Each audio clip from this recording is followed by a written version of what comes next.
Hello, welcome to Sips and Smut podcast, where taboo is the topic and the tea is hot. I am Jordan, I'm Maddie. and today we have a very special guest, WB Clark. She is one of the authors that was initially going to be at Dreamers and Readers, and unfortunately that was canceled. But she is going to be coming down that same weekend to do a rewritten event that was put together as well as other events. And her book, Giving Up Elysium, which is fantastic. It is has a little bit of Greek mythology, is very fantasy based, but it's really well done. I give this 5 stars easy. Uh, what would you like to talk a little bit about your book, WB? Yeah. Well, where do I start? I'm still okay. It took me 6 years to get out into the world.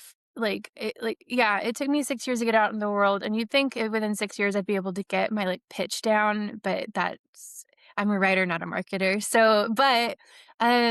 It pretty much it is. It is dark fantasy, so there is tragedy in it, but it's also a blend of fantasy, Greek mythology, and ultimately the whole series is a very, very large love story. Hmm. Um, it doesn't seem like that from the first book, but I have them all planned out in my head. The series is, I think there's gonna be about 6 books, so it is a really long love story and a very I'm here for it. complicated love story. I am all for that. I am very Yes. excited about the next book. That makes me so excited. Yeah. Yeah, I knew I kind of figured as I was reading that this is probably not going to be the one all in one book situation. There was just so much going on, but it was so good and getting to the different aspects and the relationships and the mythology, the world building. It's phenomenal. I'm Yeah. very, very, very excited about the second book. The cliffhanger. Oi, I'm so ready for that second book. Yeah, tell us about your process, researching it, getting all of the ideas together before writing. What was that like?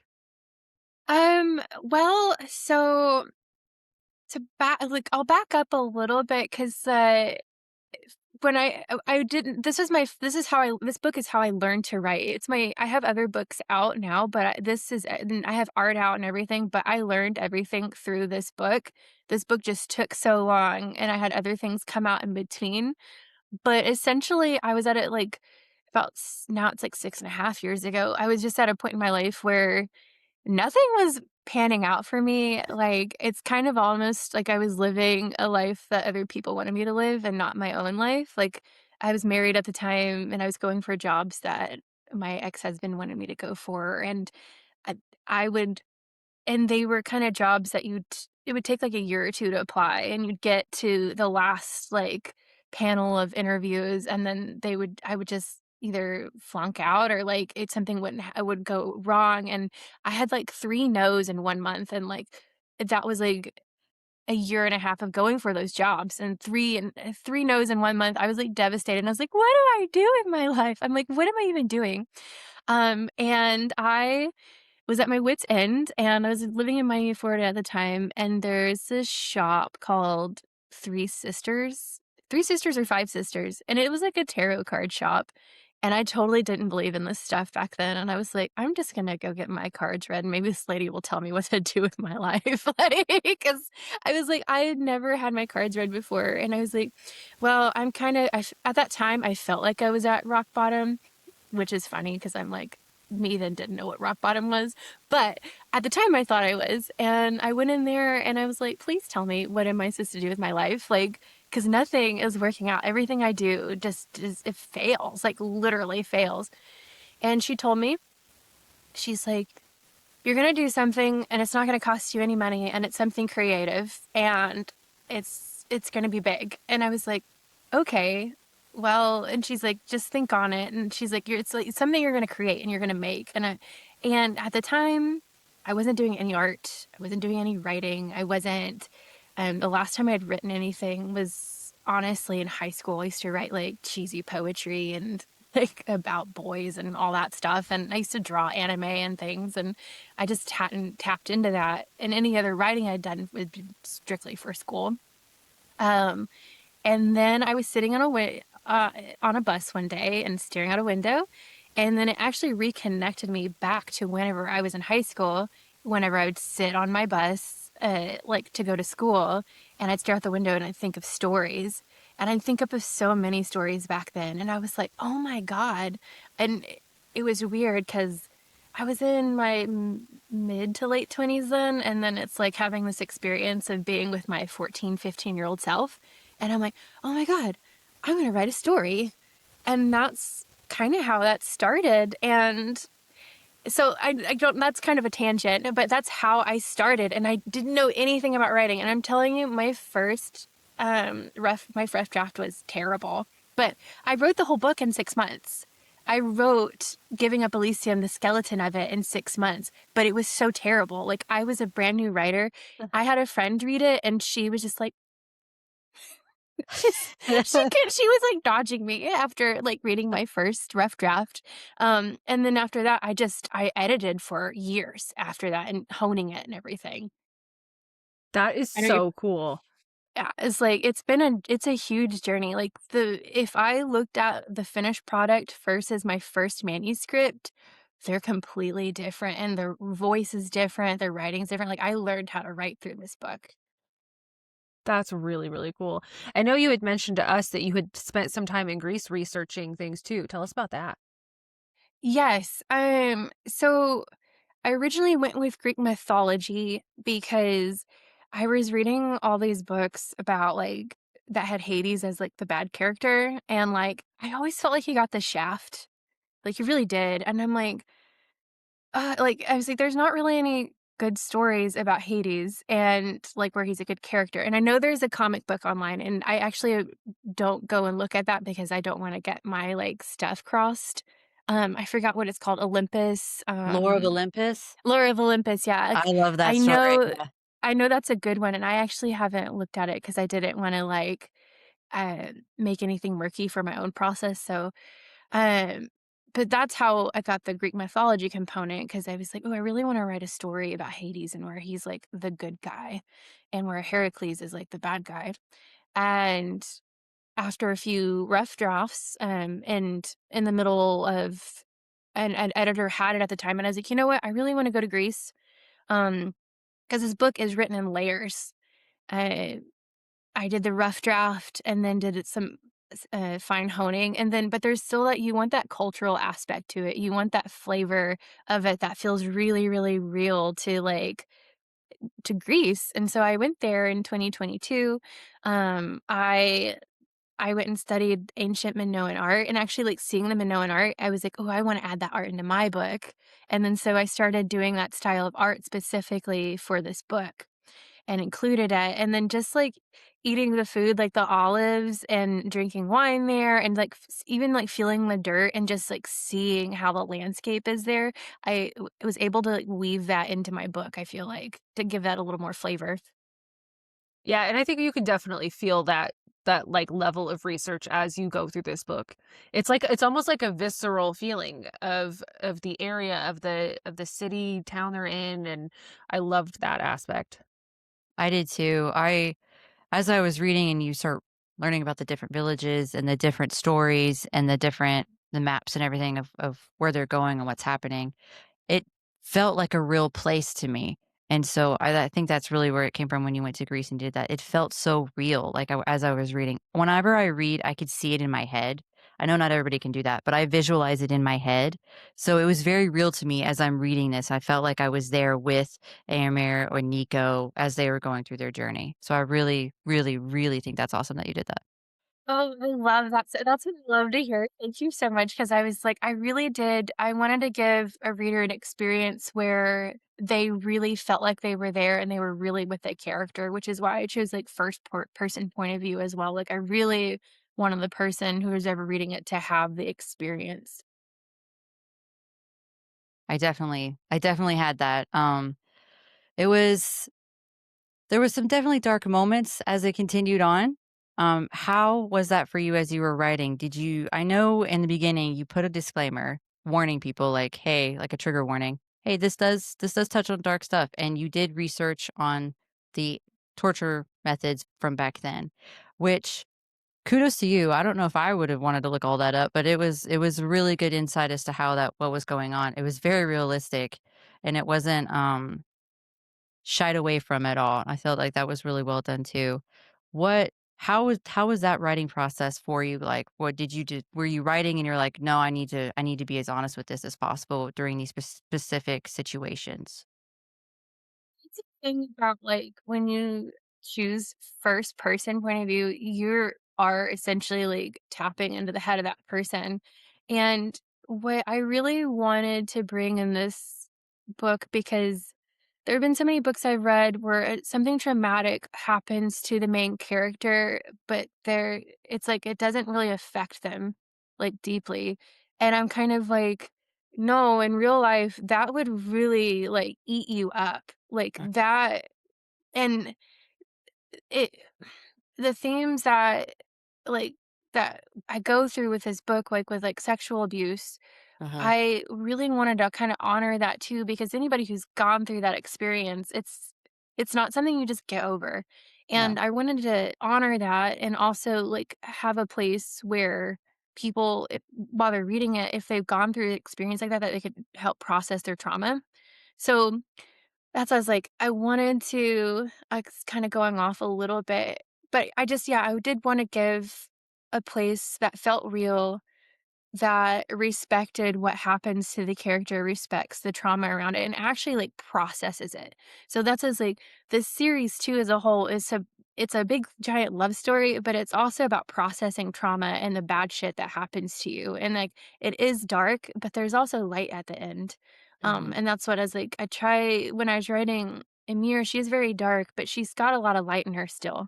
And for her, her journey is to keep that light kind of like, as a beacon or try to keep not, like, have it snuffed out throughout the series. Um, as far as researching the torture and stuff, yeah, because that my, like, internet search is so bad. Like, I know every author says that, but mine is really bad because you get into, like, when someone gets, like, back in ancient Greece, people got whipped a lot, and then it's like, well, some people died through whipping, and then you're like, well, how many whips does it take to actually kill somebody? Like, like, I had to look that up and stuff because 'cause I'm like, "Well, is it just 1? Is it just 2?" And it's like, "No, it's a lot more than that." And I know that sounds, like, so bad, but, like, Yeah. I was like, "I wanna know, like, eh, what would it take? Like, what kinda harm is inflicted on a person? What does the human body what can it take?" And I know that's, like, really getting into it, but I wanted to make it as real as possible, so, yeah, that's That the way you said that just made me think of that old commercial. How many licks does it take to get to the center of the Tootsie Pop? That was my That's first funny. thought. That's why I chuckled. I wasn't necessarily laughing at the horrors people endured, just so Well, it everyone made me knows, think but of of of the a murder trial in Boston recently.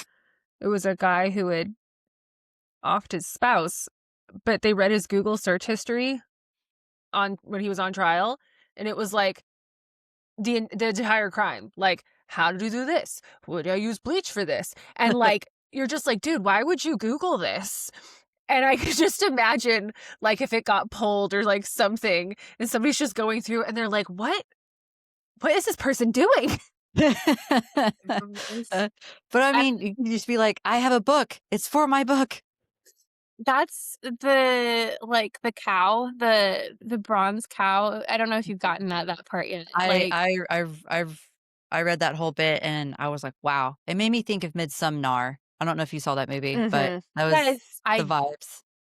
That was very much yeah, the I've vibe. seen that movie, and the thing is, like, everything that's happened in that book, human beings have done that to somebody. There's been a point in our history where we have been so cruel that we would enact that punishment on somebody. So that's kind of where I wanted to bring that too. It's like humanity has a great and capacity for darkness, but also we have a great capacity for light and goodness. So I kind Mhm. of wanted to bring both of those elements into the book. But yeah, no, all that stuff that has happened in anything that's happened in there, it has we have like our humanity has done that to each other. Yeah, that I realized that I was reading it, I was like, "This actually happened and to someone in real life." May not these characters obviously and realistically, but, like, I think that's part of the reason why I was so involved when I was reading and it was in my head is because I'm like, this really did happen to someone somewhere at one point in time. So it hits you harder with that realization. So that I think that's also really good that you did that to show that capacity of the darkness and light with humanity. I Um, agree, because I think it is kind of similar to the Greek mythology, like the darkness and light that you see in the gods and whatnot. Um, I think it's an important aspect of Greek mythology, the dark and the light. And so to bring that into in the human element and then to do as much research as you've done so that when people are reading this to know like it's not made up. Like this actually happened at some point. I think that's really profound. yes, the actions that people did, the torture methods, and some of the other stuff was real, but the characters are not real. So just might clarify that Yeah. because I know someone Yeah. somewhere is going to be like, "This really happened to to somebody named Aramir and Nico." Like, no, no, no, no, that's not what we're saying. I could just see somebody saying that. But speaking of them, if you could give one piece of advice to either Nico or Aramir, knowing that what they went through, what would it be? Like with knowing what's coming, what advice would you give them?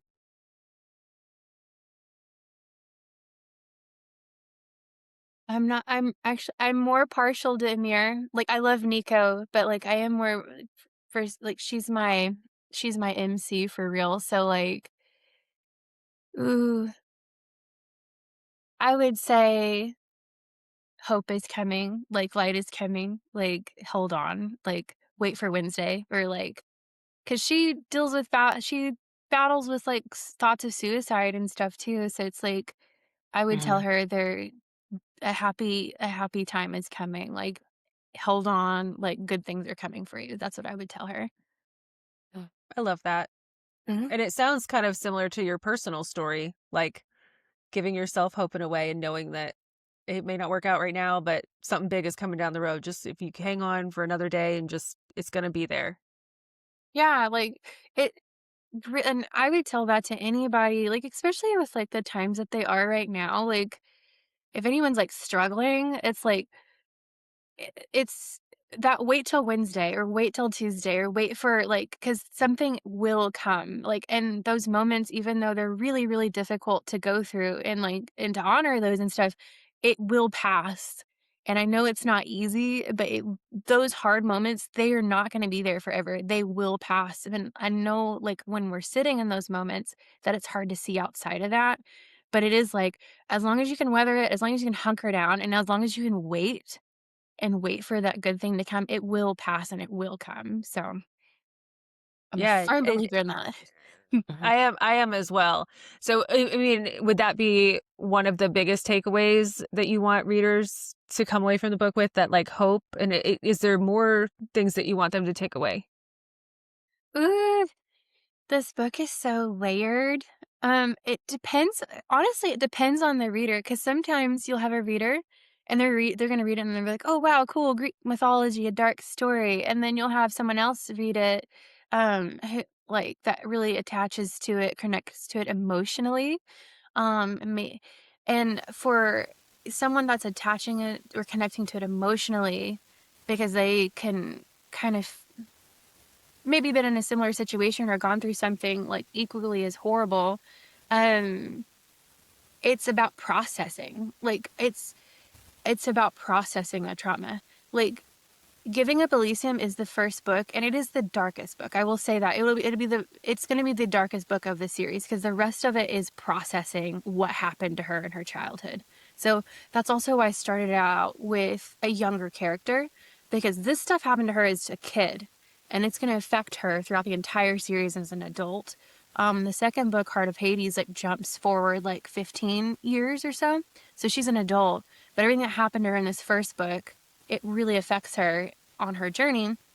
And so anybody who stays with the book connects with it, maybe anybody who's had trauma in childhood or like even as an adult, there's a processing to it. And a lot of times people don't get to process it.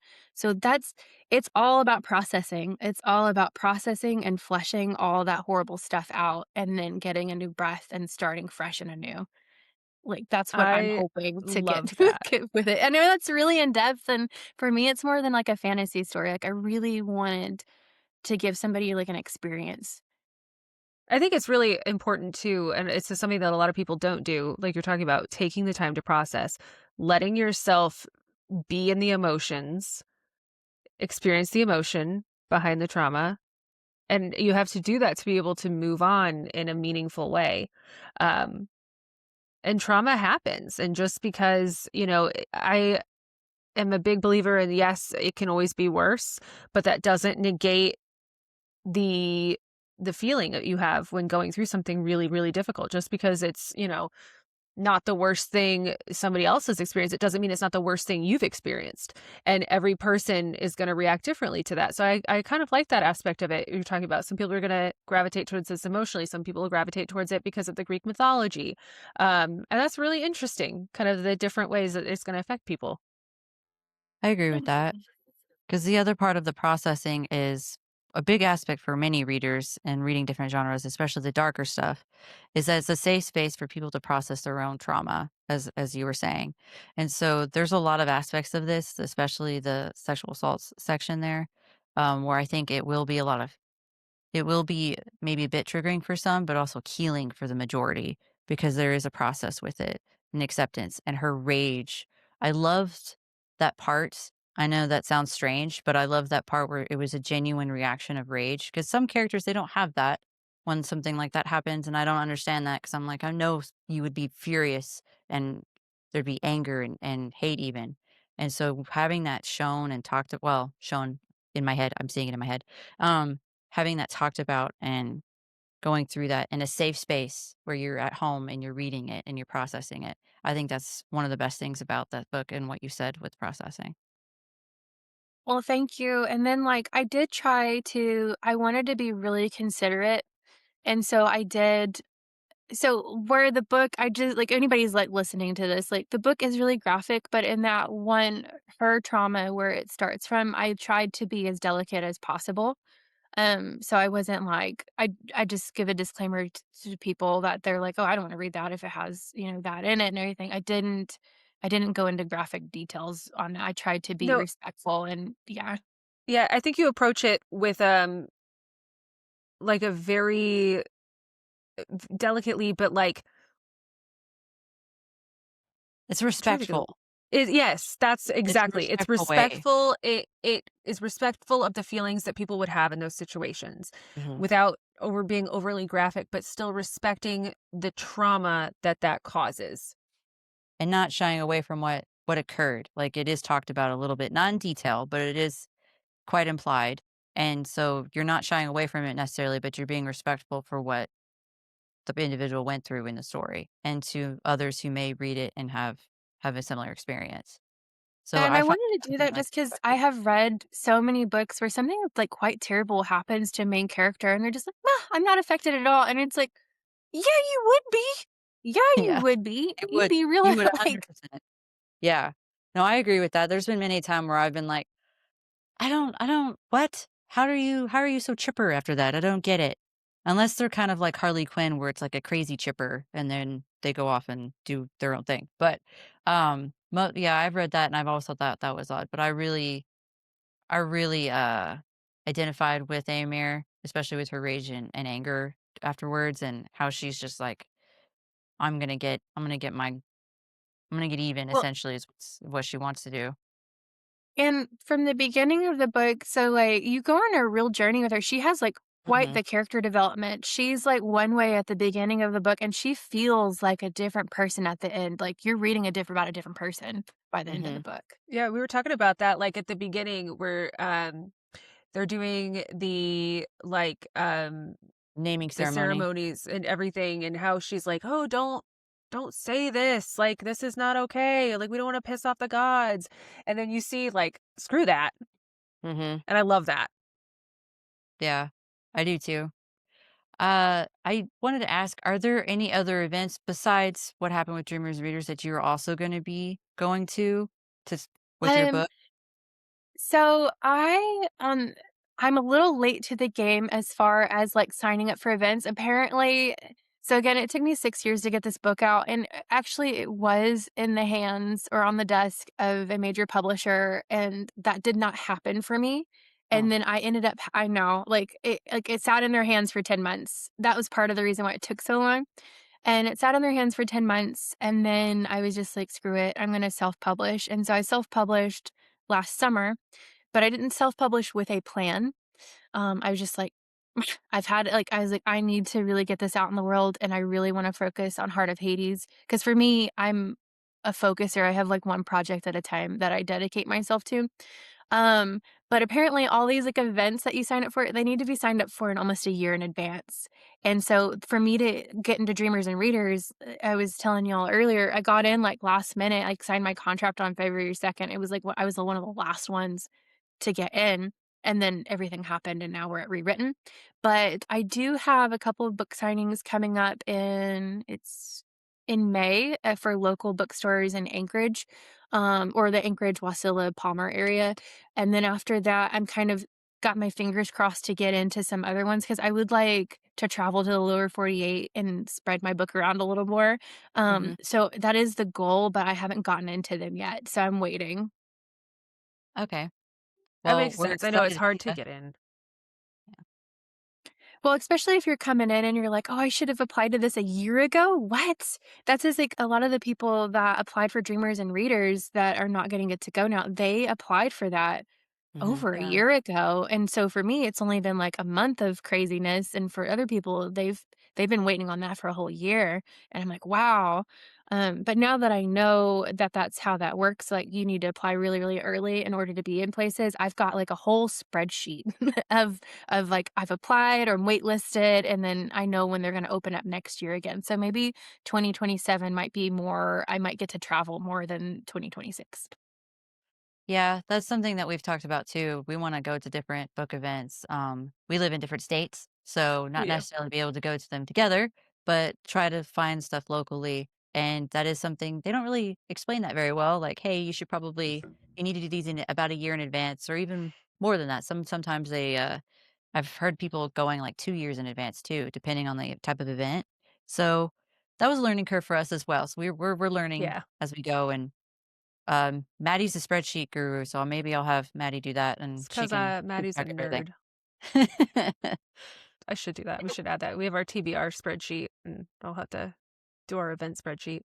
Yeah, because there's so many cool ones, like, I found Yeah. one, and I hate this because I can't remember the name, but there's one in Canada that I kind of wanna get in Ooh. on, and it's far enough away that I could save up for the plane ticket and, like, all the stuff because for me, traveling out of Alaska is, like it it's a feat. It is it's a mission That's to get out of the essentially like States. international travel. Like, Mhm. yeah, so, for me to do these events, like, because it's not my main source of income by any means, so and I'm hoping that it kinda just feeds itself so that way I can do more traveling, but there is one in Canada, and I'm like, I have my eye on it, and I'm like, If I could make that happen, that would just be really cool." So I'm kind of trying to make it a thing where I go to places that I really wanna visit and just have a book event while I'm there, and then, hey, that works out, and I get to do vacation and do a little bit of work. That would So be amazing. That's the way to do it. Take yourself Mhm. on vacation and just show up at some bookstores. I mean, obviously you got to plan ahead, but like Mhm. a couple of days where you go sign books and like do stuff, but then you're still exploring. I think that's awesome. It's a good plan. Now, I did want to ask. So we're talking about Heart of Hades. Do you have an idea or like a plan as to when you want that to come out, or is that still kind of up in the air? I would have loved for it to been released this year, but I don't think being realistic, I don't think that's going to happen, but I'm going to aim for 2027 for that to be released. It's not Giving Up Elysium took so long to get out into the world, and a lot of that was because I wanted to do the traditional publishing route as well, but that's just not gonna happen for this book, so then that's okay. Um, and so Heart of Hades isn't gonna take as long, like, I'm already more than halfway done with it, but I am very a serious editor. I like to do the art. Like, I do everything. I do the cover, all the art inside. I do typically hire an editor to help me see through the weeds and help me, fine tune things, but hopefully 2027 is when Heart of Hades will come out, and I'm so excited for that book. Well, we're excited. Yeah. You've already got two that are lined up for Yay. that We're one. we're ready for book 2. We are Um, ready. And I know you just said you did the art for it. There's something that we talked about before we got on to the call is Calm the Under Down would be a great Oh, bookmark, yes. and By Sticks would also be a great bookmark, or like a little like Yeah, we were something saying like how much that. we love those, like the Like little curse things, but like that. I would buy it. the Greek mythology way to do it, it was really cool. And then I had a quote that stood out to me that I have to share because I think so many people are going to this is going to resonate with them. I read this and I literally had to write it down in my little quotes notebook because I love it so much. It's Nico. He's in his it's like we first meet him. He's in his library and it says a passerby would think I'm well versed in the written word, but if they were to peep within the pages, they'd blush, for my bookcase houses only erotica. And I was like, oh my God, that's me. Like, because I think a lot of readers are like, you tell people that you read, and they're like, oh, what do you read? And you're like, Smut. books? Smut? I read a lot of smut. Smut. Hey, there Yeah, is But like I actually a loved lot of that. different television from Smut, so uh I like Nico is such a fun character. So like Nico is I will say he's a palate cleanser because Emir is so dark and Nico is really bubbly and just fun and everything. And I loved being in his head. Like he's just a fun guy to be in his head and everything. And yeah, like being a prince and he's supposed to be doing all these princely duties. And he's like, I like erotica. Like I just like I like reading. erotica. I'm going to be a vigilante. yeah, I love but him. woodwork. He likes woodworking. Like he likes Mhm. doing a lot of hobbies, which was really kind of nice and refreshing for him. And he is a fun character. I enjoyed the back and forth. He was the light through some of that with Amir, and then Nico. So he was kind of the light back and forth when it came to situations. Well, I wrote all of Emir's story first, and then I wrote all of Nico's second. And then, Oh, I strategized on where to put his chapters because I was like, "Man, I just did these readers dirty." Because like, Emir they went through Emir's stuff with her, and I was like, "I need to give him, like, a lifeline." And then so I'm like, "Thank you, Nico," and I put his chapters, like, after, like, something horrible happens, so I well, love that. I will say, as a okay, I'm reader, and applauding I that know, right now. That's yeah, Jordan loves that's that too. brilliant. We are gluttons for punishment. Like, I don't know, like there's just sometimes you pick up a book and you're like, "Man, I was done dirty on this." But then at the same time you're like, "But I loved it the entire time." And Mhm. it's kind of like that, and I appreciate that. Um, I want to say thank you. Thank you so much for reaching out and joining our new series, Authors Arise. We are very excited about your book. I will be sharing with everyone I know, and I know Maddie will share everyone what she Mhm. knows. If anybody's listening to this, please subscribe and follow us. Definitely read her book. Please read her book. It is Yes, so it good. really Please, is please, very, please. very, very good. Easy 5 stars. thank you. As someone who worked really hard to make it, like, I wanted to like, it has my soul in it a little bit, or it does have it's a piece of my soul, and I really worked very hard to hone it and make it the best I could because I was like, it's like the best of me. It's like my best writing, it's my best work, and I took so much care to get it out there, and so I really hope people, like, resonate with it and just it takes them on an adventure. Oh, it's an adventure for sure. It's a It really fun one. 100% it's a really fun one, and I know it will resonate with a lot of people and a lot of readers. Yeah, So, I agree. but thank you again for being on this and for being our kickoff episode, and hopefully we'll have you back for your second book too. Thank you for having me.